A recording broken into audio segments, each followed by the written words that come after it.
Hello everyone, कैसे हैं आप सभी। आई होप सारे लोग बढ़िया और मज़े में होंगे और आप लोग की तैयारी बहुत शानदार चल रही होगी, है ना। तो अब बिल्कुल पीक टाइम है, तैयारी को ज़ोरदार तरीके से करने का टाइम आ गया है ना। और तैयारी बहुत शानदार तरीके से करिए, जितना भी टाइम आपको मिले वो टाइम सारा का सारा पढ़ाई की ओर डिवोट करिए, तभी जाकर अच्छी परसेंटेज के चांसेस होंगे, अदरवाइज इतना आसान नहीं है बच्चों। ठीक है बात। चलिए हम लोग बात करते हैं। आज एक थर्ड वीडियो मैं लेकर आ रहा हूँ एमसीक्यूज के ऊपर, है ना। एमसीक्यूज की 2 वीडियो पहले हम डाल चुके हैं और काफ़ी अच्छा रिस्पांस उस वीडियो पर रहा, और तीसरी आज हम लोग स्टार्ट कर रहे हैं ऑन दी एमसीक्यूज। ठीक है, 20 क्वेश्चन इस वीडियो के अंदर रहने वाले हैं और 20 के 20 क्वेश्चन एग्जाम ओरिएंटेड हैं, कहीं ना कहीं एग्जाम में आज तक आए हुए हैं। ठीक है बात। कुछ 1-2 क्वेश्चन ऐसे हैं जो अभी तक नहीं आए वो हमने बुक से लिए हुए हैं, अदरवाइज सारे के सारे क्वेश्चन जितने भी मैं करवा रहा हूँ वो लगभग कहीं ना कहीं किसी ना किसी एग्जाम में कभी ना कभी 12th की ही एग्जाम की बात कर रहा हूँ, उन्हीं एग्जाम्स में वो क्वेश्चन आए हैं बच्चों। ठीक है बात। तो लगभग 200 क्वेश्चन अगर आप करिएगा एमसीक्यूज के, 200 क्वेश्चन अगर आप अच्छे से तैयार कर लेंगे तो 20 क्वेश्चन आपके आने ही आने हैं, और वो आपको बहुत बड़ी मदद करेंगे उस टाइम पे, क्योंकि टाइम भी कम रहता है। और अगर हम 20 मार्क्स ऐसे ही ले आए, मतलब 5-10 मिनट पढ़ने के बाद हमें पता रहेगा कि अच्छा ये तो वो वाला क्वेश्चन है, तो इसको करने की टेक्निक क्या थी। तो अगर हमारी प्रैक्टिस इतनी जानदार रहेगी तो 20 मार्क्स तो हमारे कहीं नहीं गए, 20 मार्क्स तो हमारे बहुत बड़े इजीली यहाँ से आ सकते हैं। ठीक है बात। तो चलिए करते हैं स्टार्टिंग बगैर देर किए हुए। तो अच्छा, पीडीएफ की अगर मैं बात करूँ तो इस जो एमसीक्यूज है इसकी पीडीएफ आपको अवेलेबल हो जाएगी टेलीग्राम के चैनल पर। ठीक है, टेलीग्राम का चैनल भी हमारा सेम नाम से है, कॉमर्स नॉलेज सेंटर के नाम से। आप चैनल ज्वाइन करिए। जो चैनल का अबाउट वाला सेक्शन है, उस अबाउट वाले सेक्शन में लिंक डाला हुआ है टेलीग्राम का, आप उस पर क्लिक करिए और आप पहुंच जाएंगे चैनल के पास। तो चैनल को आप ज्वाइन करिएगा, जितनी भी पीडीएफ्स रहेंगी या जितने भी इंपॉर्टेंट नोट्स रहेंगे लास्ट में, वो सारे आपको सेंड किए जाएंगे। ठीक है बात। तो चैनल आपने टेलीग्राम का जरूर ज्वाइन करना है। तो चलिए हम लोग क्वेश्चन की स्टार्टिंग करते हैं। हमारा जो पहला क्वेश्चन हमसे कह रहा है, ठीक है बात, when a partner is given guarantee by other partners, any deficiency on such guarantee will be borne by. देखो क्या होगा क्वेश्चन, आप लोग पढ़ लीजिए अच्छे से। क्वेश्चन कह रहा है कि when a partner is given guarantee by other partner, यानी एक पार्टनर को गारंटी दी गई दूसरे पार्टनर के थ्रू। ठीक है बात। और अगर ऐसी डेफिशिएंसी आई तो उसे बॉर्न कौन करेगा। 4 ऑप्शन आपके पास हैं, from all other partners, partners who has given the guarantee, partner with the highest profit ratio. देखिए क्या मतलब इस क्वेश्चन का है वो समझिए। मान लिया एक्स, वाई और जेड, और ये 3 पार्टनर किसी फर्म के अंदर है। ठीक है, इस एक्स ने इस जेड को गारंटी दे रखी है भाई कि तेरा प्रॉफिट 30,000 से कम नहीं होगा। ठीक है बात। ऐसा ही क्वेश्चन कह रहा है कि अगर एक पार्टनर ने दूसरे पार्टनर को गारंटी दे रखी हो, तो अगर डेफिशिएंसी आई, अगर सी के, मान लिया सी के अकाउंट में सिर्फ 20,000 रुपए मिल रहे, जब हमने प्रॉफिट को कैलकुलेट किया, डिविजिबल प्रॉफिट की बात करी, तो वहां पर हमारा जो जेड है वो सिर्फ 20,000 रुपए कमा रहा है। तो यहाँ पर इस केस में 10,000 की डेफिशिएंसी निकल कर आई। ठीक है, इस केस में 10,000 की डेफिशिएंसी निकल कर आ रखी है, और अब ये डेफिशिएंसी को झेलेगा कौन भाई। तो ऑप्शन आपके पास था फर्म, तो फर्म नहीं झेलती। फर्म क्यों झेलेगी, फर्म ने गारंटी थोड़ी दे रखी है। ठीक है बात। फिर था partner with the highest profit ratio, अब जिसका सबसे ज्यादा प्रॉफिट शेयरिंग रेशियो होगा वो इस डेफिशिएंसी को झेलेगा। बिल्कुल नहीं, ऐसा थोड़ी होता है ना। तो थर्ड ऑप्शन हमारे पास है, एक ऑप्शन उसमें हमारे पास अवेलेबल था, ऑल अदर पार्टनर के सारे लोग झेलेंगे, तो सारे लोग भी नहीं झेलेंगे। क्यों सारे लोग झेलेंगे, तो कौन झेलेगा भाई, जिसने गारंटी दी है, यानी एक्स ने अगर गारंटी दे रखी है तो वो इस डेफिशिएंसी को झेलने का काम करेगा। ठीक है बात। तो हमारा जो ऑप्शन नंबर सी है बच्चों, है ना, partners who has given the guarantee, तो this is the correct answer for the question. ठीक है बात। चलिए बात अगला आप देखिए, अगला क्वेश्चन आपको फ्लैश हो रहा होगा। Question is saying that Arun and Vijay are partners in a firm sharing profit and losses in the ratio 2:3। Balance sheet का एक्सट्रैक्ट फॉर्म आपको दिया हुआ है, वहां पर liabilities amount, assets amount, assets वाले कॉलम में डेटर्स के आगे लिखा है 12,000 रुपए। फिर नीचे एक स्टेटमेंट लिखी है, provision of 2.5% was to be created on debtors for bad and doubtful debts, the value of the debtors to be shown in the new balance sheet will be, option number A है आपके पास 12,300, option number B आपके पास है 12,000, सी आपके पास है 11,700, और D आपके पास है 11,000। ठीक है बात। चलिए समझते हैं क्वेश्चन को। तो डेटर हमको बैलेंस शीट में दे रखे हैं भाई 12,000 रुपए। जो पुरानी वाली बैलेंस शीट है, जो extract form of the balance sheet है, वहां पर हमें 12,000 के डेटर दिखा रखे हैं। नीचे हमें प्रोविजन फॉर डाउटफुल डेब्ट दे रखा है 2.5%। और हमें पता है भाई जो प्रोविजन फॉर डाउटफुल डेब्ट रहते हैं, है ना, वो आपके डेटर से लेस होकर ही नई वाली बैलेंस शीट में प्रेजेंट होंगे, है ना। ये काम धाम कब होता है? जब भी हमारे प्रॉफिट शेयरिंग रेशियो चेंज होते हैं, तो जो पुरानी वैल्यूज हैं उन पर काम किया जाता है कि वो एग्जैक्ट है या नहीं है। अगर वो एग्जैक्ट नहीं है तो जो भी एग्जैक्ट वैल्यू रहती है that amount will be shown in the new balance sheet. तो मैं क्वेश्चन यही पूछ रहा है कि अगर कुछ ऐसी हलचल मचे और पुरानी वाली बैलेंस शीट में 12,000 रुपए दिखा रखा है, नीचे एक लाइन लिखी है कि जो प्रोविजन फॉर डाउटफुल डेब्ट है इट विल बी 2.5%। तो नई वाली बैलेंस शीट में क्या वैल्यू हम लोग दिखाएंगे? तो भाई अगर हम बात करें तो 12,000 के डेटर्स हैं हमारे पास। उन 12,000 डेटर में से 2.5 यानी जो 2.5% के डेटर है वो कैसे है बेटा? बैड है, डाउटफुल है ना। तो ये पूरे डेटर तो सही है ही नहीं हमारे, तो डेटर हम 12,000 नहीं दिखा सकते।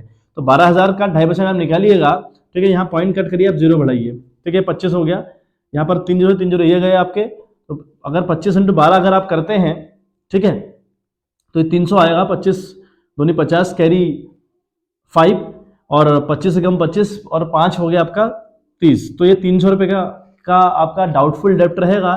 तो जो डेटर है 12,000, तो 12,300, ये जो 12,000 है इसमें से 300 रुपये लेस कर दीजिए। जो वैल्यू बचेगी ना 11,700, ये वाली वैल्यू प्रेजेंट की जाएगी नई वाली बैलेंस शीट में। ठीक है बात। जो 11,700 की वैल्यू है वो नई वाली बैलेंस शीट में रिप्रेजेंट की जाएगी। तो इस क्वेश्चन का, ठीक है, इस क्वेश्चन का आपका जो ऑप्शन नंबर सी है, option number C is the correct answer for this question. ठीक है बात। चलिए, होप बात आपको समझ आ रही होगी, है ना। क्वेश्चन टिपिकल बिल्कुल नहीं है, ठीक ठाक सारे क्वेश्चन है और ऐसे ही क्वेश्चन एग्जाम में आते हैं। हमने जो पहली एमसीक्यूज की वीडियो करी थी वो उसमें 20 क्वेश्चन थे, अगली वाली में 15 क्वेश्चन थे, तो 35 क्वेश्चन ये हो गए हैं और 20 आज हमने फिर कर दिए, तो लगभग 55 क्वेश्चन हम लोग कर चुके हैं। ऐसे ही में 200 क्वेश्चन करने हैं बच्चों। ठीक है बात। चलिए बात करते हैं आगे। थर्ड क्वेश्चन हमसे कह रहा है कि R and S were partners in a firm with capital of rupees 80,000 and 40,000। ठीक है बात। The firm earn a profit of rupees 30,000 during the year. R's share in the profit will be, है ना, आर का share profit में कितना होगा हमको ये बताना है बच्चे। अब देखिए कहानी क्या है। आर और एस दो पार्टनर है, एक की कैपिटल है 80,000 रुपए और एक की है 40,000 रुपए।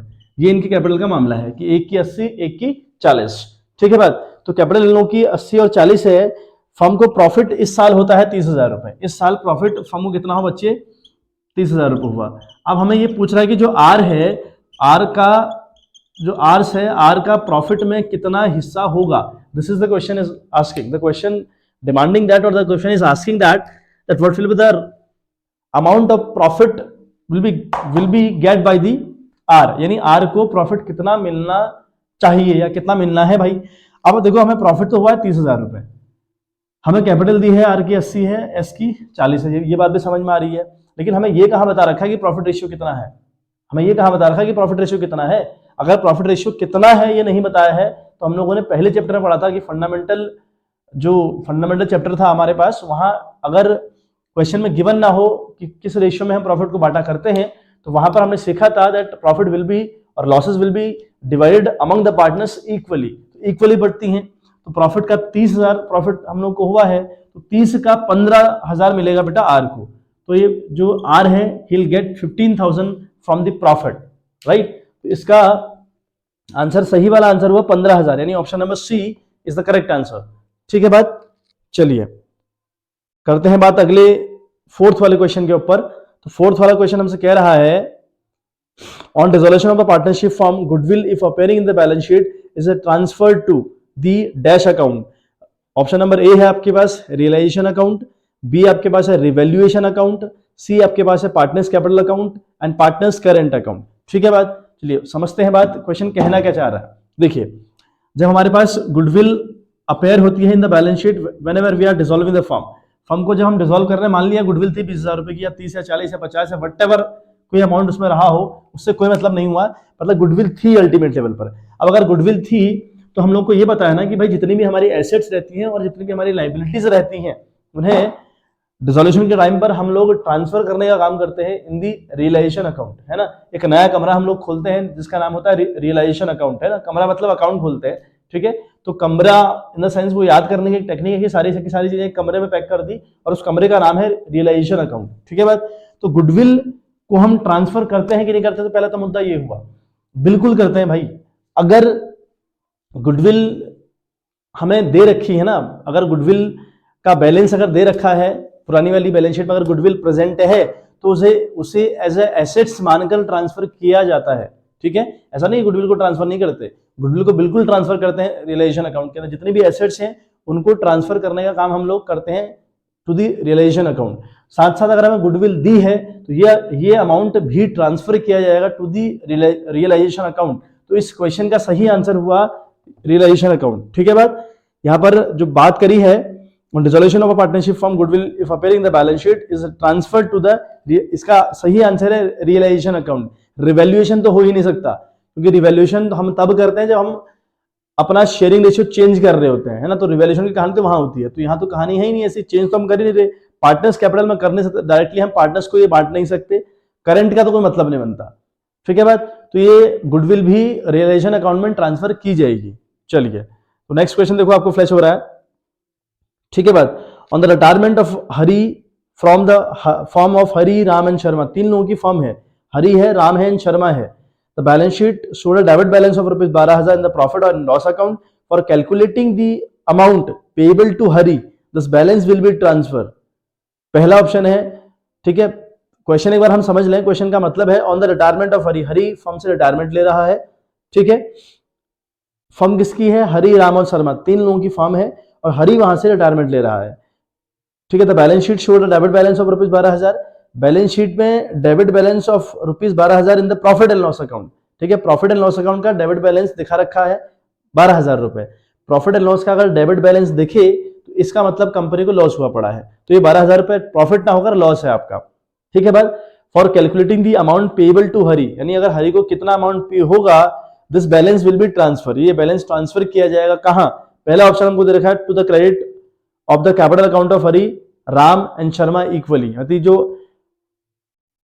हरि है, राम है, शर्मा है, इन सब में इक्वली ये बैलेंस क्रेडिट किया जाएगा। ये क्रेडिट किया जाता तब जब ये प्रॉफिट होता, यहां तो ये लॉस है और लॉस को रिकवर किया जाता ना कि दिया जाता है ना। तो यहां एक क्रेडिट वाली बात तो आई नहीं, तो पहला ऑप्शन तो आउट हो गया।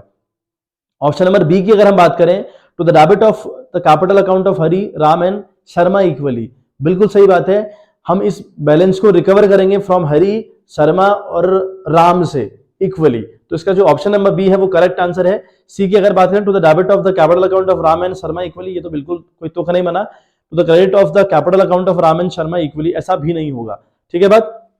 तो option number B is correct. देखिए अगर हमें 12,000 का कंपनी को लॉस हुआ तो ये लॉस है भाई साहब, तो लॉस को हम रिकवर करते हैं फ्रॉम द पार्टनर्स। अब अगर वो पार्टनर हरि रिटायरमेंट ले रहा है तो इसका मतलब थोड़ी कि लॉस पूरा पूरा हरि का होगा, है ना, ऐसा बिल्कुल नहीं है। तो जो 12,000 की लॉस है या प्रॉफिट हो या कोई रिजर्व हो या कोई भी ऐसी चीज हो जो अभी तक अनडिस्ट्रीब्यूट है, बांटी नहीं गई है, वो सारे के सारे पार्टनर्स में इक्वली बांटी जाती है। मतलब जो भी रेशियो रहा होगा, यहाँ पर रेशियो नहीं गिवन है तो मान रहे कि इक्वली, अदरवाइज रेशियो के हिसाब से होता है, ठीक है। तो ये 12,000 पे तीनों का अधिकार हुआ, अगर तीनों का अधिकार हुआ तो तीनों से पैसा रिकवर किया जाएगा, अगर रिकवर किया जाएगा तो तीनों को डेबिट किया जाएगा, इसे क्रेडिट किया जाएगा, ठीक है बात। तो इसलिए जो ऑप्शन नंबर बी आपका है that is the correct answer, ठीक है बात।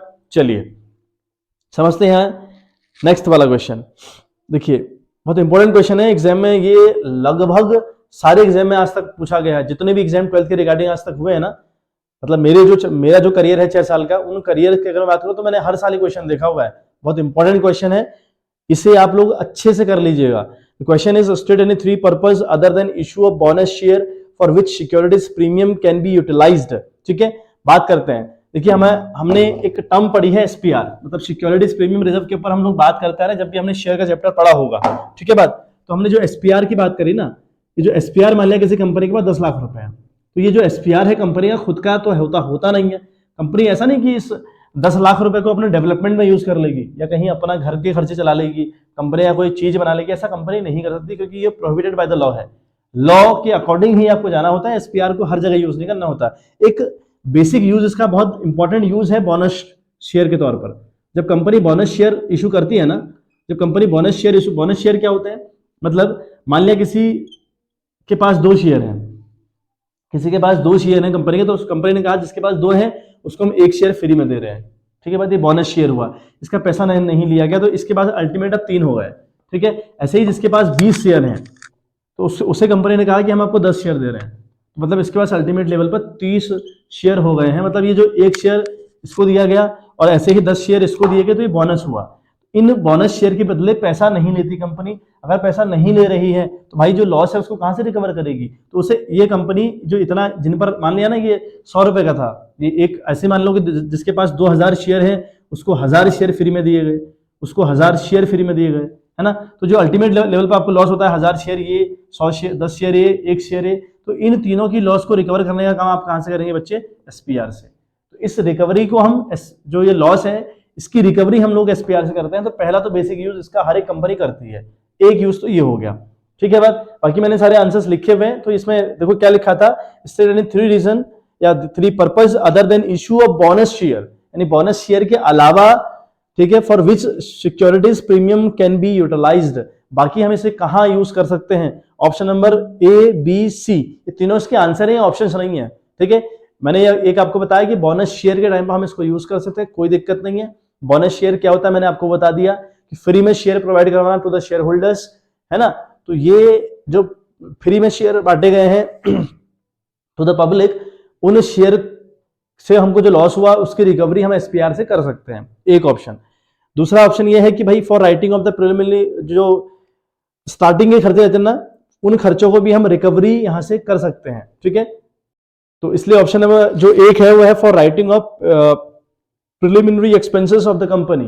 कंपनी की जो स्टार्टिंग में जो एस्टेब्लिशमेंट के टाइम पे खर्चे कंपनी को आया करते हैं, उन कंपनी को भी उन खर्चों को भी कंपनी रिकवरी एसपीआर से कर सकती है। दूसरा, for writing off expenses, commission paid और discount allowed on any issue of share और डिबेंचर ऑफ द कंपनी। कभी भी कंपनी कोई कमीशन पे करे, कोई डिस्काउंट अलाउड करे, कब, शेयर इशू करते वक्त या डिबेंचर इशू करते वक्त। जब भी कंपनी अपने शेयर इशू करती है ऑन द कमीशन या फिर डिबेंचर इशू कर रही है ऑन द डिस्काउंट, तो इन चीजों की वजह से, इन हरकतों की वजह से कंपनी को लॉस हुआ करता है, तो उस लॉस की रिकवरी भी कंपनी एसपीआर से कर सकती है। ठीक है बात, आई होप बात समझ में आ रही होगी। और तीसरा जो सी वाला है वह है for providing premium payable on the redemption of any redeemable preference share और डिबेंचर ऑफ द कंपनी। कभी भी अगर कंपनी अपने प्रेफरेंस शेयर को रिडीम करने बैठे या किसी डिबेंचर को रिडीम करने बैठे ऑन द प्रीमियम, प्रीमियम का मतलब हुआ आपने डिबेंचर लिया तो 100 रुपए का था, लेकिन आप पेमेंट 110 की कर रहे हैं, तो जो 10 रुपए का एक्स्ट्रा अमाउंट आप लोग पे कर रहे होते हैं, उस 10 रुपए का जो लॉस कंपनी को हो रहा है, उस लॉस को कंपनी इस एसपीआर से रिकवर कर सकती है। तो ये 4 जगह हैं, बेसिक 4 हैं, ये जगह और भी हैं, बट एग्जाम में डायरेक्टली ये 4 चीजें पूछी जाती हैं। काफी हद तक ये क्वेश्चन की पॉसिबिलिटीज है कि एग्जाम में आएगा, तो ये चारों के चारों ऑप्शन आपको याद होने चाहिए कि 4 जगह हम कम से कम एसपीआर को यूज कर सकते हैं। ठीक है बात, चलिए बात 8वें क्वेश्चन के ऊपर करते हैं। At the time of dissolution of partnership form, which of the following is the general entry for liability discharge by a partner. Option number A है realisation to partners capital account, B है realisation account to cash oblique bank account, third आपके पास है partners capital account to realisation account, D आपके पास है none of this. तो जब हम फर्म को डिसॉल्व करने बैठते हैं ना बच्चों, जब हम फर्म को डिसॉल्व करने बैठते हैं तो उस टाइम पर अगर कोई पार्टनर ऐसा है जो किसी लाइबिलिटी को डिस्चार्ज कर दे रहा है, देखिए फॉर एग्जांपल ए बी और सी 3 पार्टनर्स है किसी फर्म के अंदर, समझिएगा आराम से। ठीक है बात, ए की जो वाइफ है ना, ए की जो वाइफ है, ए की वाइफ ने कंपनी को 2 लाख रुपए का लोन दिया हुआ था। ठीक है बात, ए की वाइफ ने कंपनी को 2 लाख रुपए का लोन दे रखा था। अब क्या करा, ए ने बोला कि मैं अपनी वाइफ का लोन मैं पे कर दूंगा, कोई दिक्कत नहीं, मैं अपनी वाइफ को जो 2 लाख रुपए वाइफ ने हमें दे रखे हैं, मतलब हमको, मतलब सारी फर्म को दे रखे हैं, तो वो 2 लाख रुपए मैं पे कर दूंगा। अगर ठीक है, पे अगर कर देगा तो बहुत बढ़िया हो गया, है ना, तो कोई दिक्कत नहीं। लेकिन जो ये वाइफ है, वाइफ का जो लोन है, मैंने एक अकाउंट खोला होगा रियलाइजेशन, वहां ट्रांसफर कर दिया होगा, मतलब जो वाइफ का लोन है ना बेटा, वो मेरे लिए बन गया रियलाइजेशन। हमें याद रखना है कि हमने जितनी भी लाइबिलिटीज हैं एक्सटर्नल, जितने भी एसेट्स हैं, है ना, जिनसे कि पैसा रिकवर हो सकता है, उन सारी एसेट्स और लाइबिलिटीज को एक कमरे में बंद किया है जिसका नाम है रियलाइजेशन अकाउंट। तो अब अलग अलग चीजों का नाम नहीं लेना है, सबका नाम एक ही हो गया, दैट इज रियलाइजेशन। ठीक है भाई, तो इसको तो मैंने यहां डाला होगा। अब ये 2 लाख रुपए अगर ए ने दिए हैं अपनी वाइफ को, है ना, तो जो 2 लाख रुपए हैं वो कभी ना कभी फर्म को इस ए को लौटाने पड़ेंगे। मतलब ये 2 लाख रुपए कहीं ना कहीं ए की इनकम बन गए। अगर ए की इनकम बन गए तो ए को क्रेडिट करना चाहिए। ठीक है बात, तो यहां पर एंट्री ए, जो ए है ये बंदा, ये क्रेडिट जाएगा, तो एज कैपिटल अकाउंट, है ना, एज कैपिटल अकाउंट तो बच्चे क्रेडिट जाएगा।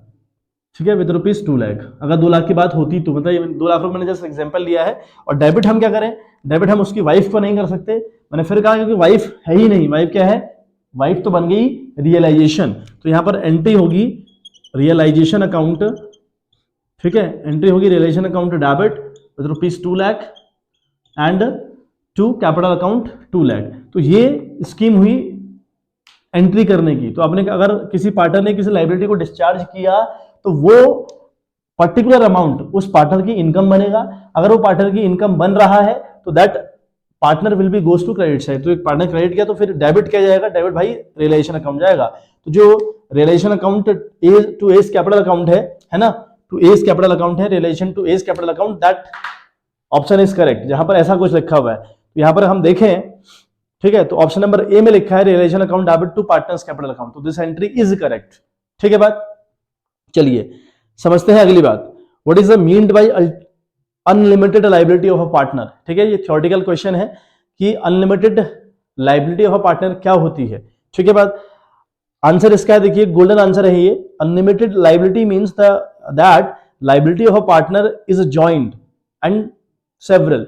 का मतलब हुआ पार्टनर फर्म के अंदर इकलौता नहीं है। अगर 3 लोग अगर पार्टनरशिप के अंदर हैं तो उन तीनों की लाइबिलिटी बराबर हुई। ऐसा नहीं कि लाइबिलिटी ए की कुछ और है, बी की कुछ और है, सी की कुछ और है। अगर ए बी सी 3 पार्टनर हैं तो तीनों की लाइबिलिटी जॉइंट है। इसलिए हम कहते हैं कि unlimited liability means that liability of a partner is joint. एक तो वो जॉइंट है एंड सेवरल है, मतलब वो इतनी, सेवरल का मतलब हुआ कहीं हद तक वो लाइबिलिटी आपको चुकानी पड़ती है। जितनी भी कंपनीज के ऊपर सेवरल लाइबिलिटी आती रहेंगी वो आपके पास आपकी भी लाइबिलिटी बनती जाएंगी, है ना, इसलिए वो सेवरल लाइबिलिटीज हैं।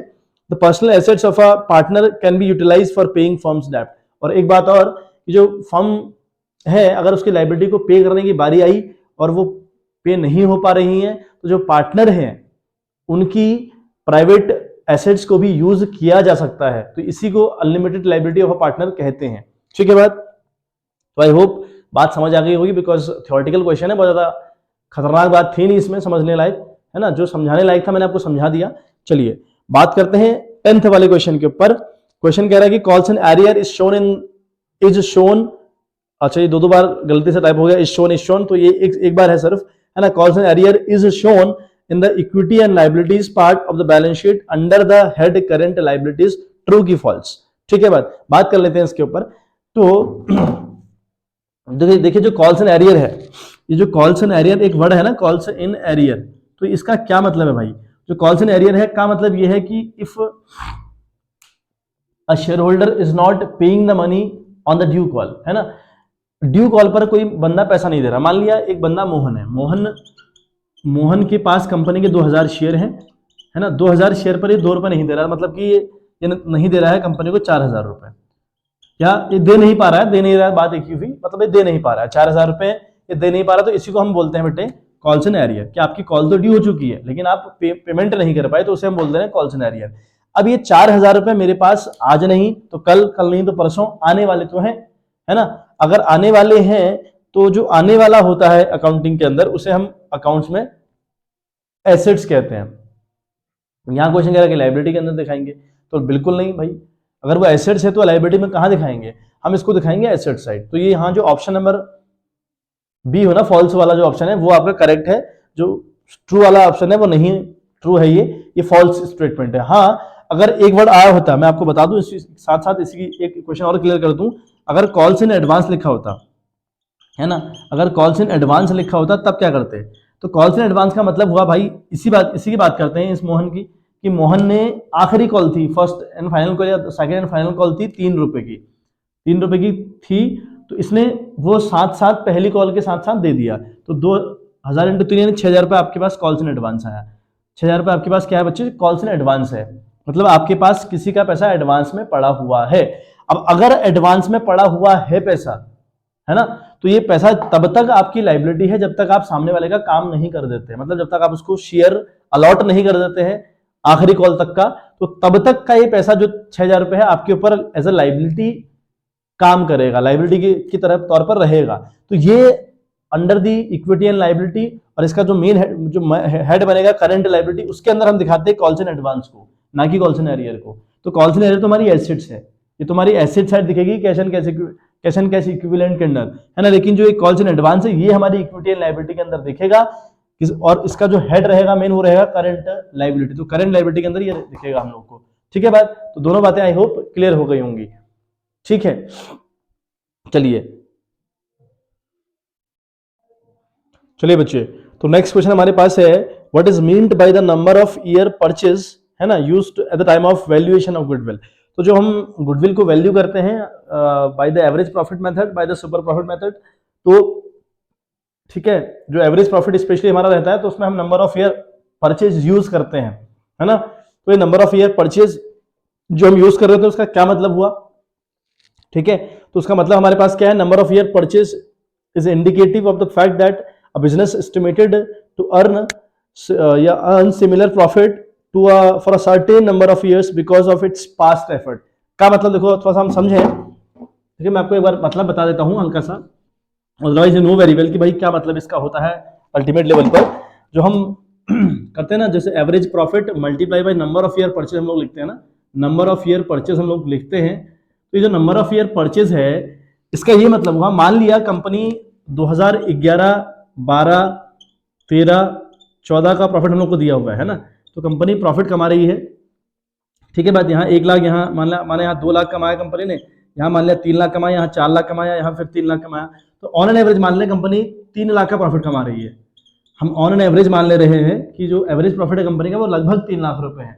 तो इस 3 लाख को हम मल्टीप्लाई करते हैं नंबर ऑफ ईयर परचेज से। ठीक है बात, इतनी बात आई होप सबको समझ में आती होगी कि हम 4 साल का प्रॉफिट ऐड करके 4 से डिवाइड करके मान लिया आंसर 3 लाख रुपए आ रहा है, वो 3 लाख मल्टीप्लाई होता है नंबर ऑफ ईयर परचेज से, मतलब average profit into number of year purchase का ये मतलब हुआ कि ये 3 लाख अगर हम मल्टीप्लाई कर रहे हैं मान लिया 2 से, नंबर ऑफ ईयर परचेज हमें दे रखा है 2, है ना, तो ये 3 लाख रुपए का जो एवरेज प्रॉफिट है वो लगभग और 2 साल तक आएगा बगैर किसी एफर्ट के, मतलब जो पास्ट में इतना एफर्ट कंपनी ने कर रखा है ना कि ये 3 लाख रुपए 2 साल तक और रिपीट होगा। ठीक है बात, अगर नंबर ऑफ ईयर परचेज माना 5 दे रखा है ना, तो इसका ये मतलब हुआ कि जो 3 लाख रुपए हैं ये लगभग आज से 5 साल बाद तक 3 लाख रुपए 5 साल तक आने की पूरी पॉसिबिलिटी, पूरी संभावनाएं है। इसी को नंबर ऑफ ईयर परचेज कहते हैं। ठीक है बात, वही हमने यहाँ पर लिखा हुआ है that number of year purchase is indicative of the fact that a business estimated to earn similar profit for a certain number of years because of its past effort। ठीक है बात, चलिए बात अगली करते हैं। Pawan and Jayshree are partners, Bindu is admitted for 1/4 share, what is the ratio in which Pawan and Jayshree will sacrifice their share of profit in favour of Bindu. ठीक है बात, Pawan and Jayshree are partners, तो Bindu is admitted for 1/4 share लिखा है। अब देखिए बात क्या हो रही है कि भाई जो पवन और जयश्री 2 पार्टनर फर्म के अंदर, एक इनको नया बंदा ज्वाइन कर रहा है बिंदु, कितने शेयर के लिए भाई 1/4 शेयर के लिए इनको ज्वाइन कर रहा है। तो कंडीशन ये है कि जो पुराने वाले पार्टनर्स हैं वो सैक्रिफाइस किस तरीके से करेंगे। दोबारा क्वेश्चन देखिए, वो उसमें लिखा है कि सैक्रिफाइस वो लोग किस तरीके से करने वाले हैं। ठीक है बात, Pawan and Jayshree are partners, Bindu is admitted for 1/4 share, what is the ratio in which Pawan and Jayshree will sacrifice their share of profit in favour of Bindu. तो पहला ऑप्शन है old sharing profit ratio, old में ही बांट दे, ओल्ड में जितना उनका ओल्ड है उसी ओल्ड में वो सैक्रिफाइस करने वाले हैं।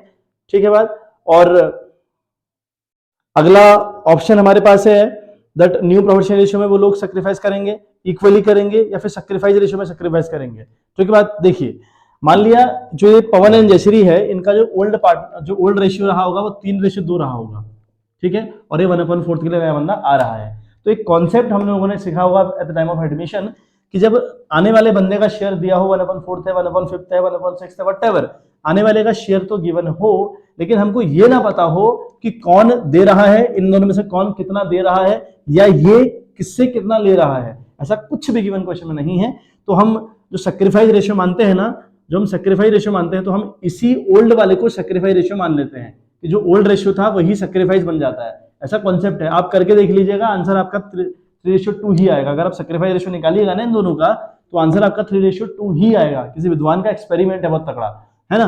तो 3:2 ही इसका आंसर आने वाला है। तो इसलिए हम कह रहे हैं, फिर हमने कॉन्सेप्ट बना दिया कि पी एंड जयश्री, अगर मतलब दो पार्टनर्स हैं पी और जे, बिंदु इनको 1/4 की ज्वाइन कर रही है, लेकिन ये नहीं पता कि बिंदु को कौन दे रहा है या बिंदु किससे ले रही है। ऐसी कंडीशन में जो पुराना रेशियो है it will become sacrifice ratio. तो जो इसका ऑप्शन नंबर ए है ना बच्चे, जो इसका ऑप्शन नंबर ए है old profit sharing ratio, this is the correct answer. इसमें ये लोग सैक्रिफाइस करने का काम करेंगे बच्चों। चलिए, तो अगले के ऊपर हम बात कर रहे हैं, X Y and Z were partners sharing profit and losses in the ratio 1/2, 3/10, 1/5. X retire from the firm, the gaining ratio of the remaining partners would be 3:2, 2:3, 3:1, 3:4। ठीक है बात। अब देखिए एक्स वाई जेड है, ठीक है, पार्टनर्स है x Y Z, और ठीक है जो इनका रेशियो है बेटा, देखो एक्स वाई एंड जेड, तीन ही पार्टनर्स हैं, इनका जो रेशियो हमको गिवन है बच्चे, वो गिवन है 1/2, इनका गिवन है 1/2, 3/10 एंड 1/5, ये इनके रेशियोज हैं। ठीक है बात। अब यहां से x रिटायरमेंट ले रहा है, ये x जो है वो रिटायरमेंट ले रहा है, और हमसे पूछा है the gaining ratio of the remaining partner would be, जो गेनिंग रेशियो होगा रिमेनिंग पार्टनर्स का वो क्या होगा, मतलब जो x और z है उनका रिमेनिंग है ना, जो रिमेनिंग है y और z, इनका गेन किस रेशियो में लोग गेन करने वाले हैं, ये हमसे क्वेश्चन ने पूछा है। पहले तो हम इसको सही कर लें। तो जो रेशियो है ये 1/2, 3/10, 1/5 ऐसा होता नहीं, सबके नीचे सेम डिनोमिनेटर होना चाहिए। तो हम मान लेते हैं सबके नीचे 10 रेशियो आपका डिनोमिनेटर होना चाहिए। अगर हम इन सबका एलसीएम लेंगे तो वो 10 आएगा, है ना। 2 5 10, तो ये तो आपका 2 5 10, तो ये 5 है। ठीक है बात। उसके बाद करें 10 1 जा तो 3 1 जा 3, तो 3 रहेगा। 5 2 जा 10 की बात करें तो 5 2 जा 10, और यहाँ पे भी 2 बन जाएगा, तो ये 3:2 हो जाएगा। ठीक बात। अब जो 5 वाला है ना, ये 5 वाला तो गया यहाँ से, ये है x, ये तो गया यहाँ से। अब रिमेनिंग इनके पास क्या रहा, 3:2। अब जो x जा रहा है जिसका 5/10 का रेशियो था ना, जो 1/2 हमने कर रखा है, एक्चुअली वो 5/10 था। तो जो x था 5/10, जो इसका शेयर था 5/10।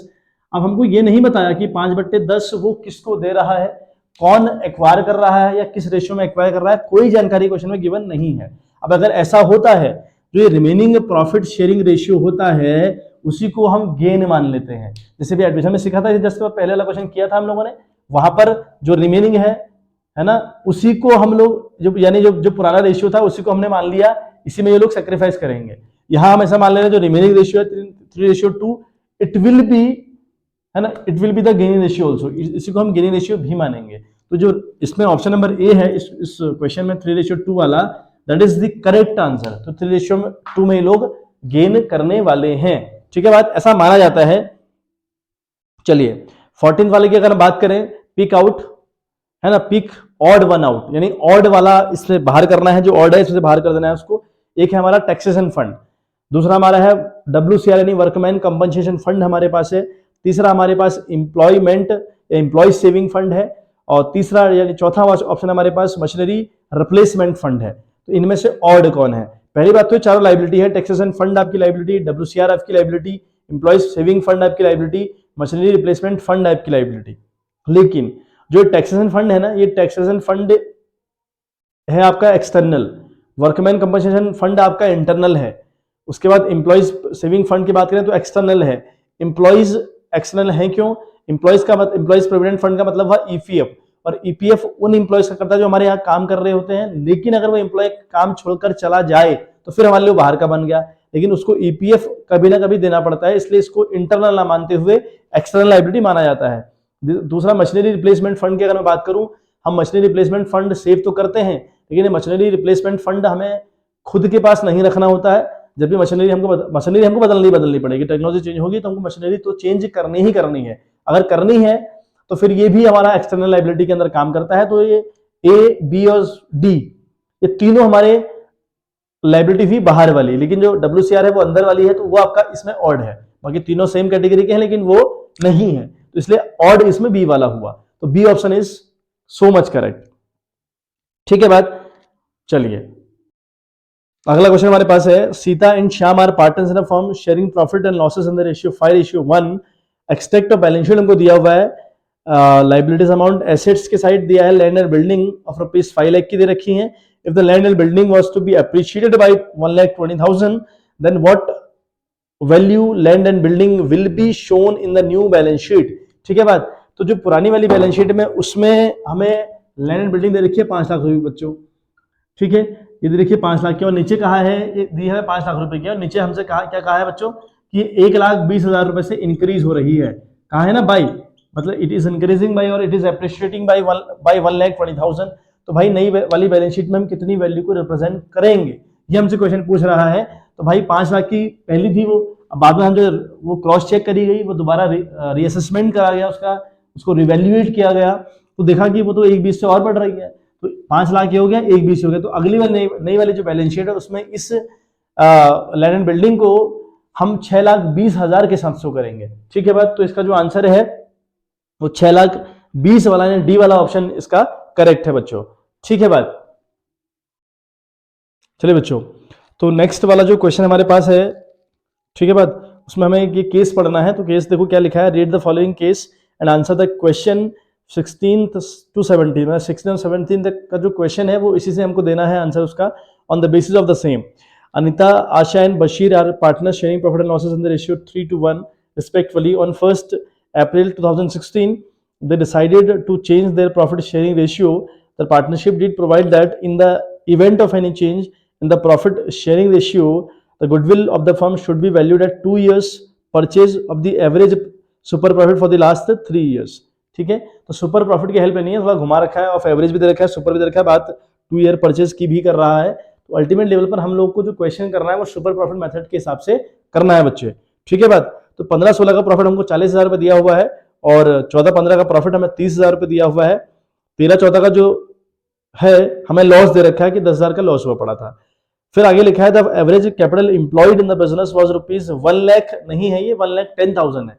ठीक है बात, थोड़ा सा टाइपिंग में मिस्टेक हो पड़ी, तो इसे 1,10,000 करिएगा। पीडीएफ आपके पास जब बन के आएगी तो उस पीडीएफ में इसको 1,10,000 कर लीजिएगा, है ना, तो इसको थोड़ा मॉडिफाई कर लीजिएगा। तो 1,10,000 है ये। In the rate of the return expected from the capital invested was ₹10%। ठीक है, तो हमें 16 वाला क्वेश्चन निकालना है कि the total profit earn in 3 years. तो कंपनी ने अल्टीमेट लेवल पर कितना प्रॉफिट कमाया, पहली बात। और दूसरी बात करें the super profit of the firm is, जो सुपर प्रॉफिट होगा फर्म का वो क्या रहेगा, ये हमको पता करना है। तो दो बातें हमें पता करनी है, एक तो हमें निकालना है सुपर प्रॉफिट, दूसरा हम लोग को निकालना है बेटे, ठीक है, दूसरा हम लोग को निकालना है प्रॉफिट कितना अर्न किया कंपनी ने। चलिए तो बात करते हैं। तो पहले तो कंपनी ने ये पूछा है, 16 वाले क्वेश्चन ने पूछा है कि भाई कंपनी ने प्रॉफिट कमाया कितना अल्टीमेट लेवल पर। अब अगर हम बात देखें तो भाई हमने 40 तो एक बार कमाया प्रॉफिट, ठीक होगी बात। उसके बाद हमने 30 का प्रॉफिट कमाया, ठीक है बात। उसके बाद हमने 10 का लॉस कमाया, तो 10 आपका माइनस हो जाएगा बच्चे, 10 आपका माइनस हो जाएगा। तो 40-30 हो गया आपका, 70 का प्रॉफिट था, और 10 का आपका लॉस भी आपको माइनस करना पड़ा। तो अल्टीमेट लेवल पर आपको प्रॉफिट हुआ बेटे बच्चे 60,000 रुपए का। तो 16वें क्वेश्चन में जहां भी ऑप्शन नंबर, जिस भी ऑप्शन में 60,000 दिखा रखा है ना, तो that answer is the correct और that option is the correct. तो 60,000 वाला जो आंसर है, ठीक है, वो आपका सही है बिल्कुल, ठीक है नहीं। तो पहले वाले जो 16वां क्वेश्चन है उसमें ऑप्शन नंबर सी बिल्कुल सही बात है। और बात करेंगे 17 वाले क्वेश्चन की। 17 वाले क्वेश्चन ने पूछा है कि भाई सुपर प्रॉफिट कितना होगा ये बताओ, सुपर प्रॉफिट कितना होगा हमने ये बताना है। अब देखिए ये कैसे निकलता है। हमें देखिए कैपिटल एम्प्लॉयड 1,10,000 रुपए, रेट ऑफ रिटर्न दिया है हमें 10,000 रुपए, सॉरी नॉट 10,000 रुपए, 10% हमें दिया है, ठीक है। कैपिटल एम्प्लॉयड कितनी है 1,10,000, रेट ऑफ रिटर्न उस पर कितना है बच्चे 10%। अब करना कैसे है, देखिए अगर बात करें तो हम पहले निकालें एक्चुअल एवरेज प्रॉफिट, हम लोग निकालें, वो निकलेगा हमारा इन तीनों को प्लस करके 40, 3 हो जाएगा 70, और ये 10 को हटाएंगे तो बन जाएगा 60। 60 को 3 से डिवाइड अगर हम करें तो 60,000 डिवाइडेड बाई 3 है ना, तो वो होगा आपका 20,000 रुपए। तो जो एक्चुअल एवरेज प्रॉफिट आया वो तो आया बच्चे 20,000 रुपए, ठीक है बात। अब नॉर्मल प्रॉफिट निकालने की स्कीम क्या थी, नॉर्मल प्रॉफिट निकालने का फॉर्मूला था कैपिटल एम्प्लॉयड, है ना, वो था आपका कैपिटल एम्प्लॉयड, ठीक है। कैपिटल एम्प्लॉयड आपका था capital employed multiply by rate upon 100, ठीक है बात। अब कैपिटल एम्प्लॉयड हमारे पास भाई 1,10,000 रुपए है, वो हमारे पास 1,10,000 रुपए है, इंटू हम करेंगे 10 बाई 100, तो बच्चे ये निकलेगा आपका 11,000 रुपए, ठीक है। ये निकला आपका 11,000 रुपए। अब बात करें सुपर प्रॉफिट की, तो सुपर प्रॉफिट निकलता था भाई, वो उसका फॉर्मूला था actual average profit minus normal profit. तो एक्चुअल एवरेज हमारा भाई 20,000 रुपए है, ठीक है बात, ये भी निकाला 20,000 रुपए। उसके बाद जो नॉर्मल हमारा है वो 11,000 रुपए है, तो माइनस 11,000 रुपए किया, तो अल्टीमेट लेवल पे आपका आंसर आया 9,000 रुपए, ठीक है। तो 9,000 रुपए हमारा सही आंसर हुआ। तो 17 वाले क्वेश्चन का जो ऑप्शन है जिसमें 9,000 लिखा हुआ है, ठीक है, दैट ऑप्शन यानी C1 option is the correct option, ठीक है बात। अब अगर गुडविल पूछी होती फॉर्म ने तो कोई दिक्कत नहीं, 9 को हम 2 से मल्टीप्लाई कर देते, हम 9 को 2 से मल्टीप्लाई कर देते, क्योंकि सुपर प्रॉफिट को अगर नंबर ऑफ ईयर परचेज से मल्टीप्लाई कर दिया जाए तो गुडविल हम लोग की निकल आती है। तो इस तरीके से हम लोग इस क्वेश्चन को अटेंड करते अगर गुडविल पूछी होती तो। यहाँ गुडविल पूछी नहीं है, तो यहाँ 16-17 वाले जो क्वेश्चन पूछे थे वो हमने अटेम्प्ट कर लिए और उनका सही आंसर दे दिया बच्चे, ठीक है बात। चलिए बात करते हैं अगले क्वेश्चन के ऊपर। चलिए तो क्वेश्चन अगला कहता है कि identify the correct statement regarding share. Share के रिगार्डिंग हमको सही स्टेटमेंट देखनी है, कौन सी है। पहले स्टेटमेंट में लिखा है equity share and preference share have no difference, कि प्रेफरेंस शेयर और इक्विटी शेयर के पास कोई डिफरेंस नहीं होता, दोनों सेम होते हैं। बिल्कुल नहीं, दोनों में धरती और आसमान जैसा फर्क है ना। तो ये स्टेटमेंट सही नहीं है। उसके बाद कहता है कि share holders get fix rate of interest. No, ऐसा भी नहीं है, क्योंकि जो शेयर होल्डर्स हैं वो कंपनी से फिक्स रेट पर इंटरेस्ट नहीं लिया करते, वो डिविडेंड लिया करते हैं, लेकिन फिक्स नहीं होता वो डिविडेंड। तो ये भी गलत है स्टेटमेंट। अगली स्टेटमेंट लिखी है equity share are redeemed after 10 years compulsorily, मतलब वो कंपल्शन है कि आपको 10 ईयर के बाद, 10 साल के बाद जितने भी शेयर आपके हैं वो रिडीम किए जाएंगे। बिल्कुल नहीं है ऐसा, इक्विटी शेयर को रिडीम करना जरूरी नहीं है और फिर 10 साल का कोई कंपल्शन नहीं है। तो तीनों स्टेटमेंट सही नहीं है, ठीक है बात। जबकि क्वेश्चन कह रहा था कि कौन सी स्टेटमेंट सही नहीं है बताइए, है ना, या सॉरी जो कौन सी स्टेटमेंट सही है, सॉरी क्वेश्चन पूछ रहा था कि कौन सी स्टेटमेंट सही है, और तीनों स्टेटमेंट पढ़िए अच्छे से, साफ समझ में आ रहा है कि तीनों की तीनों गलत हैं, तीनों की तीनों खराब स्टेटमेंट है। तो हम डी वाला ऑप्शन सही है इसमें, ऑल आर इनकरेक्ट, जितने भी स्टेटमेंट है वो सबके सारे के सारे बच्चे गलत हैं। बात करें 19th वाले क्वेश्चन की, तो share capital account is an, कौन सा अकाउंट है, रियल है कि पर्सनल है कि नॉमिनल कि नन ऑफ दिस। तो भाई अगर बात करें रियल अकाउंट, तो जो शेयर कैपिटल है ना, देखिए शेयर कैपिटल का मतलब क्या, कैपिटल, शेयर कैपिटल का मतलब क्या भाई, कैपिटल। और ये कैपिटल किसे रिप्रेजेंट कर रही है, किसी ना किसी ओनर को, किसी ना किसी बंदे को। हमने पढ़ा है, ये तो बहुत बहुत बेसिक सी बात है, 11th के एक नाम जोड़ दिया खाली शेयर, आगे से एक नाम लिख दिया शेयर, कोई बड़ी बात नहीं कर रहा। बात वो सिर्फ कैपिटल की कर रहा है कि कैपिटल क्या है, रियल अकाउंट है। रियल तो हो ही नहीं सकता ना, जैसे हम देख रहे हैं, छू रहे हैं, फील कर रहे हैं, वो है रियल अकाउंट, तो है ना। तो रियल अकाउंट तो कतई नहीं है। बात करें पर्सनल की, क्या ये किसी, क्या ये कोई मनुष्य है, क्या ये ह्यूमन बीइंग है, क्या ये बैंक है, ये बैंक में नहीं है, ह्यूमन बीइंग में नहीं है, लेकिन हाँ किसी ना किसी ह्यूमन बीइंग को रिप्रेजेंट कर रहा होता है। अगर किसी ह्यूमन बीइंग को रिप्रेजेंट कर रहा है तो ये बेटा ये पर्सनल अकाउंट हुआ, तो इसे हम बोलेंगे पर्सनल अकाउंट। तो ये पर्सनल अकाउंट वाला जो बी वाला ऑप्शन है, इसका ये ऑप्शन करेक्ट है बच्चे। बात करें आखिरी क्वेश्चन की, on the admission of a new partner the book value of the building was found over valued bye 10%। यानी जब एक पार्टनर का एडमिशन किया गया तो उस टाइम पर देखा गया कि जो बिल्डिंग की वैल्यू है ना, वो ओवर वैल्यूड हुई है 10% से आफ्टर द रिवैल्यूएशन।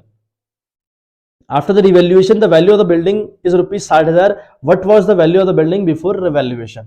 मतलब क्या होता है, बहुत सिंपल सी बात क्वेश्चन ने कर रखी है, वो जरा समझिए आराम से। तो क्वेश्चन कह रहा है कि भाई एक बिल्डिंग है ना, एक बिल्डिंग है जिसकी वैल्यू को रिवैल्यूड दोबारा किया जाता है ना, जब भी हम कोई एडमिशन करते हैं, किसी को रिटायरमेंट करते हैं, तो ये ओवर वैल्यूड हुई थी 10% से, तो ये सही नहीं हुआ, हमें सही करनी पड़ेगी वैल्यू। हमारी जो बिल्डिंग की वैल्यू थी वो ओवर वैल्यूड हुई थी 10%, ठीक है। और जब देखा गया, मतलब रिवैल्यूएशन किया गया, तो उसकी वैल्यू 60,000 दिखा दी गई। अच्छा, इसकी वैल्यू दिखा दी गई 60,000। अच्छा, ये 60,000 की थी वाली बात क्वेश्चन कर रहा है कि रिवैल्यूएशन के बाद उसकी वैल्यू 60,000 दिखाई गई नई वाली बैलेंस शीट में। तो जो पुरानी वैल्यू थी वो कितने रही होगी, वो रही होगी 10% इसका निकालें आप, वो आएगा 6,000 रुपए, है ना। तो 6,000 इसमें प्लस कर दें, तो 60,000 प्लस 6,000, तो यानी ये जो वैल्यू पुरानी वाली दिखाई गई होगी, ओवर वैल्यूड वाली वैल्यू, वो 66,000 दिखाई गई होगी। यही हमसे क्वेश्चन पूछ रहा है कि जो पुरानी वैल्यू है वो कितनी दिखाई थी आपने, तो वो दिखाई थी भैया हमने 66,000 रुपए, ठीक है बात। तो इसी के साथ ये 20 के 20 क्वेश्चन फिनिश हुए, और थोड़ा सा लेंदी वीडियो बन चुकी है बेटा। अब इतना एक्सप्लेनेशन करना होता है तो 20 क्वेश्चन काफी रहता है इनमें एक्सप्लेन करने को, है ना। फिर भी हमने शॉर्ट तरीके से जितना मुझसे स्पीड हो पाया वो किया मैंने। तो 20 क्वेश्चन की पीडीएफ आपको मिल जाएगी, है ना। पीडीएफ आने में थोड़ा टाइम लगेगा, तब तक आप वीडियो से अच्छे से रिवाइज करिए, और जब पीडीएफ आती है एक बार पीडीएफ को देखते हुए, है ना, दोबारा खुद से करने का प्रयास करिएगा। और जितनी भी पीडीएफ मैंने भेजी हैं टेलीग्राम के चैनल पर, वो सारी रखिएगा अपने पास। तो ड्यूरिंग द एग्जामिनेशन आपको एक बार पढ़ के जानी पड़ेंगी, और ये जितने भी क्वेश्चन मैं करवाऊंगा, ऐसी गारंटी है हर एक क्वेश्चन एग्जाम में आएगा। ठीक है बात। चलिए, तो मिलते हैं आपसे इन द नेक्स्ट वीडियो, तब तक के लिए बाय बाय। आप अपना ध्यान रखिए, अच्छे से पढ़ाई करिए, आपको बीमार नहीं होना है बिल्कुल भी।